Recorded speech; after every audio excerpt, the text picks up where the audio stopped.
Oscar, te saludo con gusto, buenos días. Evaristo, buenos días, y al igual que tú también pasé por la información policíaca, ¿recuerdas? Así es de rigor, ¿verdad? Era de rigor. Pues trabajar, ¿vas a trabajar de periodista? Sí, órale, a la nota roja, ahí a conseguir los detalles de la información que antes era totalmente diferente, ¿no?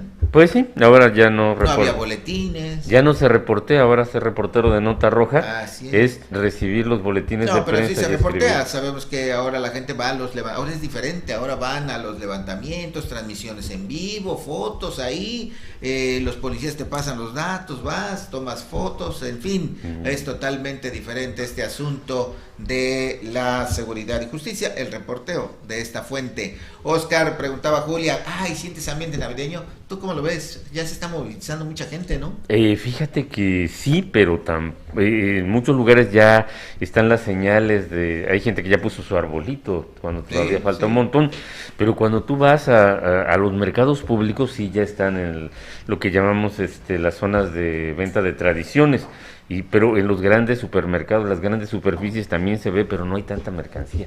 Es una cosa que me llamó la atención, fíjate. Fíjate que ayer fui a Cuernavaca y curiosamente relacionado con el tema, decía una de las vendedoras, preguntamos por ahí por un artículo, dijo, ¿qué cree? Ya no hay, dice, nos están pidiendo varios artículos y con esta pandemia muchos quebraron, ya no nos están mandando la mercancía que habitualmente se mandaba. Así es que dato interesante ese, Oscar. También comentar que los fines de semana pues se satura la autopista en Cuernavaca, hay mucha gente también en algunos lugares. Y justamente es el tema ese, que esta situación de la COVID no se ha acabado. Ya anunciaron que para enero viene la cuarta ola y hoy se habla de una variante que podría todavía seguirnos dañando a toda la humanidad. Y estamos nosotros en semáforo verde y estamos, Oscar, ya con un pie en los festejos navideños. Mira, en Europa, por ejemplo, donde empezó en China, pero en Europa es donde tuvo mayor repercusión, y ya se están preparando para la sexta ola, la que viene, Omicron, la variante que acaban de descubrir. Lo detectó Sudáfrica, ese país avisó que había detectado una cepa con 30 variaciones genéticas. Cerraron todos los caminos para que van de Sudáfrica a cualquier parte del mundo, pero ya está allí, ya en Europa, en por lo menos 6 países ya se detectó en Israel, en Asia, y es muy probable que al ratito sea la cepa que prevalezca. El problema es que no se sabe cuáles son las consecuencias de las variantes. Puede ser, ya ves, la Delta, lo único que tenía adicional era que era más contagiosa, era más fácil de contagiarse, y pues muy rápido ocupó todo el mundo, pero no pasó a mayores. La última ola que vivimos en México, la tercera, fue la ola de los no vacunados, pero todas las personas que se vacunaron y llegaron a enfermar y que tuvieran bajo control todas sus funciones corporales, no pasaron, ni siquiera no llegaron al hospital. Se complicaron los que tenían enfermedades previas no controladas, como especialmente la diabetes. Pero de esta de Omicron no sabemos, primero, qué puede ocasionar. Y la segunda, si las vacunas funcionan contra la misma. Las vacunas que nos han puesto, de las chinas, rusas, inglesas, todas, trabajan sobre un punto en especial del virus. El virus tiene una parte donde se conecta con las células sanas, que le llaman la espícula, como una espinita. Entonces las vacunas están hechas para destruir esa espícula, es una proteína, y a fin de que no tengan la capacidad de adherirse y de entrar al cuerpo. Pero no se sabe si esa espícula va a seguir siendo vulnerable, porque de las 30 mutaciones que le detectaron a Omicron, creo que por lo menos 3 tienen que ver con ese punto de la espícula. Puede ser que el virus haya evolucionado, pero todo son especulaciones. Les repito, Europa está preparándose para lo que llaman la sexta ola. Nosotros vamos apenas por la cuarta y tienen grandes problemas. Por ejemplo, en Alemania se están muriendo 1000 personas al día. ¿Y sabes por qué? Por el bajo nivel de vacunación. tienen un nivel de vacunación inferior al de México, por ejemplo. Sorprendente, ¿eh? Sí, los países de habla alemana de Europa, como Suiza, Alemania y Austria, tienen pocos niveles de vacunación, entonces están sufriendo el embate de una ola que está provocando demasiadas muertes, pero son los no vacunados. Ayer mismo Inglaterra ordenó que tenían que ser otra vez obligatorios los cubrebocas en interiores, ya se había quitado esa limitación. Disposición. Exacto, y los países del mundo se están preparando para un posible confinamiento y un cierre de aeropuertos, vuelos y todo lo demás. El viernes pasado, cuando se hizo público el hallazgo de la nueva variante, las bolsas mundiales cayeron en promedio un 5%, que aunque es dinero especulativo, pero ese dinero de alguna manera repercute en el resto del mundo. Y todas las empresas que tienen que ver con el transporte de pasajeros, con la hotelería, o sea, aerolíneas, la hotelería, vieron reducido su capital, y mientras subían las empresas que producen las vacunas, fíjate, esas están haciendo de oro. Pero, ¿qué hay que hacer? Primero, no descuidar. Tú dijiste todo lo que viene y casualmente, yo me pregunto, termina 2 semanas de semáforo verde el 12 de diciembre. Así es. Pero ¿qué hay que hacer? No dejar el cubrebocas es esencial, sobre todo en espacios cerrados como en este set, por ejemplo. El cubrebocas sirve para lo que sirve y no sirve para lo que no sirve, Oscar. Exacto, y el cubrebocas frena la transmisión del virus a través de la excreción de los fluidos de la nariz y de la boca. Cuando tú te pones el cubrebocas, lo mismo, no es que si tienes el contagio, no pasa más allá, el virus no lo expulsas, pero también te protege para que a tu boca y a tu nariz no lleguen de otros. Entonces los mexicanos tenemos que acostumbrarnos otra vez a mantener el cubrebocas pase lo que pase y el lavado frecuente de manos. Con eso, más la vacunación, podríamos evitar la cuarta ola. Caray, pues sí, a seguir las recomendaciones, no hay que confiarse, no hay que vernos después como los países europeos, que ahora sí están en una situación complicada, sobre todo porque hay mucho fallecimiento. Aquí también lo sigue habiendo, no hay que perder de vista esa situación. Y bueno, por otra parte, Oscar, la semana pasada comparecencia de diferentes funcionarios públicos de dependencias, pues organismos, dependencias estatales, y todos quieren más dinero. Los diputados los han escuchado, la Fiscalía, la Comisión de los Derechos Humanos, a la Comisión Estatal de Seguridad Pública, y todos de menos 30 o 40% más están pidiendo. El INPEPAC también, muchos dicen que tienen rezagados los sueldos, los salarios, deben, hay que actualizar la inflación. ¿Qué va a pasar ante esta solicitud pues generalizada de incremento de presupuesto? Y aparte de eso que dijiste, hay un factor extra que es extremadamente importante. La Corte Suprema dijo que al Tribunal Superior de Justicia en este 2021 no se le entregó el 4.8, creo que por ciento que le corresponde del presupuesto total programable, sino que le dieron 500 millones de pesos menos. Entonces, la Suprema Corte ya ordenó que esa situación se arregle.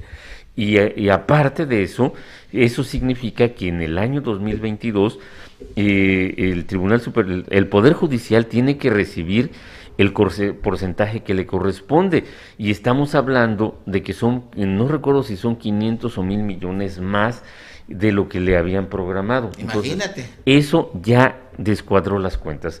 El Congreso ha dicho que no, primero pensaban aprobar todo el 15 de diciembre, que es la fecha límite.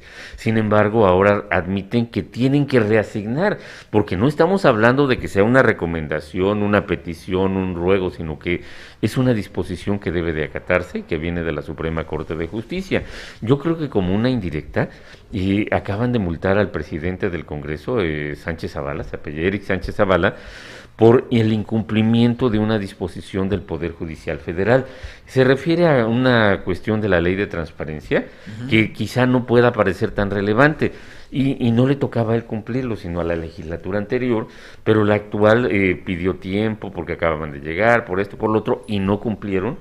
Y entonces, creo que ayer o antier o el viernes, la Suprema Corte le impuso una multa ligera, que no recuerdo si son 8,000 pesos, pero es personalizada, o sea, las tiene que pagar él.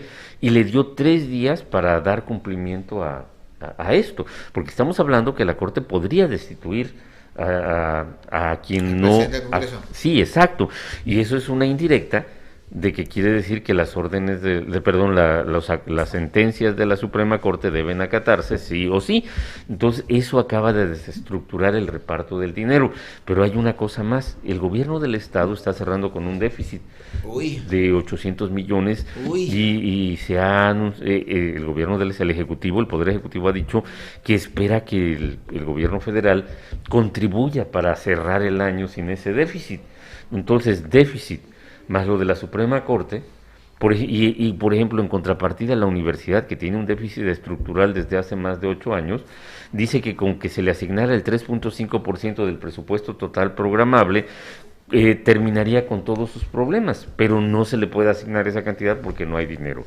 La Comisión Estatal de Seguridad dice que si no se le asignan al menos X cantidad, 40% más pidió de presupuesto. porque si no, no puede haber resultados para... Así es. Entonces, estamos hablando de que con ese pretexto, si no se le da ese dinero, vamos a seguir viendo la matazón que vemos por todos lados. La Fiscalía tiene derecho a una parte fija del presupuesto también. El Congreso, bueno, pues ellos no quieren sacrificarse y se van a poner cantidades parecidas a cuando eran 30 diputados, por lo que tú quieras. Y hay un montón, por ejemplo, el INPEPAC termina con un déficit, quieren 80 millones para cerrar el año, pues no, ya se los negaron. Y todo lo que menciones ahí es dinero, lo que se requieren los recursos para pagar lo que llaman las prestaciones de fin de año para los trabajadores homologados del sistema educativo estatal, estamos hablando de CEBETIS, CETIS, todo lo demás, para el pago de las pensiones del colegio de bachilleres que no están programados. Y va a ser una cuestión muy complicada elaborar el presupuesto 2022 y más que nada ejercerlo, porque bueno, pueden hacerlo, pero a la hora del reparto y la federación no entrega el dinero inmediatamente, hay que esperar, el dinero empieza a fluir como por allí de enero y febrero. Y en contraparte, Oscar, creo que deberíamos escuchar también medidas de austeridad, ¿no? De las dependencias. Escuchamos que piden más dinero, pero no qué van a hacer para optimizar el recurso que reciben, ¿no? Exacto, y mira, para que te des una idea de cómo funcionan las cosas, la mitad de la nómina del gobierno del estado es para pagar a 10,000 personas, de las cuales la mitad son jubilados y pensionados. Ese es otro tema, ¿no? Uh-huh. Que además ya viene una larga fila, enorme fila de personas que están esperando su jubilación, y luego los que la consiguen, la pensión dorada o la jubilación dorada con triquiñuelas, ¿no? Hay 1,000 personas, por lo menos hasta la semana pasada, 1,000 trabajadores del gobierno del estado que están esperando obtener su jubilación, más los que están esperando también en fila en el Poder Judicial, más los ayuntamientos, las corporaciones policíacas, ya hasta da miedo seguir hablando. Así es, qué situación se nos viene en el 2022, por eso aquí siempre hemos dicho, cuide sus recursos, su aguinaldo, porque las cosas no pintan bien. Y bueno, desafortunadamente, mientras para la mayoría no pintan bien, tenemos una clase política que no tiene problemas. Tiene salarios fabulosos, se pagan todo, en fin, esa es la desigualdad que existe en nuestro país. Y bueno, vamos a brincar a otro tema, la inseguridad. Oscar, este fin de semana declaran, ahora la iglesia declara la posibilidad de suspender celebraciones religiosas precisamente por la inseguridad, tema que afecta a todos absolutamente, y de este tamaño es la dimensión del problema, que hasta las misas se podrían suspender, por lo menos de manera oficial, ante este ambiente que se vive en toda esta región del sur de Morelos, sur poniente particularmente, donde hubo ya 2 enfrentamientos. Sí, se refieren prácticamente a lo que pasó en Coatlán del Río y un día antes en Miacatlán, donde hubo enfrentamientos armados así abiertamente. En realidad la Iglesia Católica siempre ha querido gobernar, ha gobernado a través del PAN, y esto tiene o sea, independientemente de que es una realidad que la violencia te puede estallar en cualquier lugar, eso sí, pero las tradiciones de la población que practica el catolicismo son tan fuertes que no creo que se suspendan, porque pues la gente busca la manera de expresar su fe. Sin embargo, sí, la jerarquía pudiera no dar misas, pero eso no quiere decir que la gente deje de celebrar la cuestión guadalupana. Por eso te comento que creo que es una situación de influencia política. Al ratito el Poder Ejecutivo va a estar buscando a la gente de la diócesis, van a decir, oiga, no sean así y todo lo más, y alguna cosa van a sacar, porque así se ha movido el mundo desde que es mundo. Así es, pero es innegable lo que estamos viviendo, la violencia, imagínense, dos enfrentamientos en una semana, uno prácticamente seguido del otro, pero lo demás, Oscar, los encobijados, las cabezas humanas, Sí, los cuerpos descuartizados. es innegable. Y ahora resulta que si no te le dan el 40% más de presupuesto, Así la policía es. no va a poder frenar. O sea, eso sí, pero no creo, o sea, puntualizando, no creo que se suspendan las celebraciones religiosas. Es una lástima que se las empiecen a politizar, pero de que es innegable que vivimos en esa situación. Fíjate que Jojutla es el único lugar de la zona surponiente en el que prácticamente no esperas que, y hablo de la cabecera municipal Sí, sí, nada sí. más, que vayas caminando al mercado y de repente haya balazos. Claro. Fuera de esos, el resto de las comunidades de la zona surponiente están expuestas a que de repente haya un episodio de violencia que pudiera tener daños colaterales. Pero que llegó a ocurrir, eso que mencionas aquí en Jojutla, lo Claro. vimos, asesinatos en pleno día, en plena calle, en plena avenida principal. Persecuciones, ¿recuerdas? Así es, A balazos. así es que bueno, en fin, cuídese también del tema de la seguridad, bueno, hay que cuidarse por todos lados. Un último comentario, Davis, esta disposición de que ahora ya puede la gente cambiar su acta de nacimiento por un nombre femenino o masculino. Y si te fijas, ahora va a ser un simple trámite administrativo. Así es. Ya está todo, ya se aprobó. Y yo te pregunto, ¿se cayó el mundo porque pasó esto, porque se aprobó? No, pues no. No pasó nada, simplemente era una cuestión religiosa que se oponían a que algo así se pudiera implantar, porque no se trataba de hacer que todo mundo cambiara de nombre o de sexo, sino simplemente evitar esa desigualdad de que quienes tenían la necesidad de hacerlo lo pudieran hacer. Lo hacían a través de un amparo que es muy complicado, que requiere dinero, y bueno, tantas cosas. Pero pues, era una cuestión más ideológica y religiosa la que obstaculizaba. Una vez que se aprobó, mira, no pasó, y a lo mismo pasa con la prohibición para interrumpir el embarazo y todo lo demás. Es una Así cuestión es. ideológica que una vez que se aprueba, pues en la Ciudad de México, todo el mundo, todas las mujeres interrumpen su embarazo porque allá se permite en ciertos. No, solamente quienes tienen necesidad para que no estén expuestas a los riesgos de salud que conlleva los abortos clandestinos. Pero la cuestión de la identidad sexogenérica es lo mismo, no pasa nada, simplemente fue la ampliación de los derechos de un colectivo en especial, pero eso no fue una obligatoriedad o un perjuicio para el resto de la población. Quiero aprovechar, Evaristo, porque sé que me vas a correr ya, para compartir algo. Fíjate que el 1 de diciembre, el miércoles 1 de diciembre, se cumple un aniversario más del natalicio de don Eloy Martínez Silva, ¿te acuerdas? Oh, cómo no. Entonces, Don Eloy, mejor conocido como Don Eloy. El famoso don Eloy. Así es. Y entonces algunas de las personas que tuvimos nexos con él queremos recordarlo. Él en sus cumpleaños acostumbraba a esconderse, no había manera de encontrarlo. Le llevaban mañanita, le llevaban música, le llevaban lo que fuera o pastel, No pero lo hallabas. pues no lo hallabas. Entonces, este 1 de diciembre, los que pensamos reunirnos para recordar su memoria, pues va a ser como si estuviera, porque pues no va a estar. Como si estuviera en vida, ¿no? Se va a esconder. Pero no se va a esconder de nuestros recuerdos. Decidimos hacer una cuestión informal. Va a ser en el recreo del campesino, pero no es una invitación a tomar gratis ni nada. Cada quien va a consumir. Qué mal. No, Bueno, pues discúlpame, pero está bien, está bien. el que llegue consume lo que pida, un refresco o lo que sea, y los que estén allí que platiquen de don Eloy, porque pues bueno.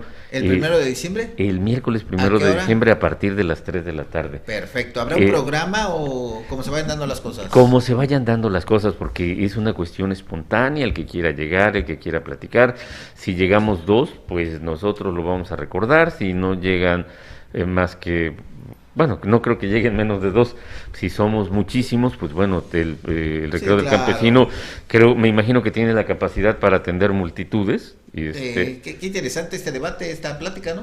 La vida y obra, digamos, de Andrés Eloy. Pues sí. Anécdotas, uy, cuántas, ¿no? Mira, él es una persona que le cambió la vida a mucha gente. De hecho, tú estás aquí por él y yo estoy aquí por él, porque él fue nuestro camino para entrar al fascinante mundo de la comunicación.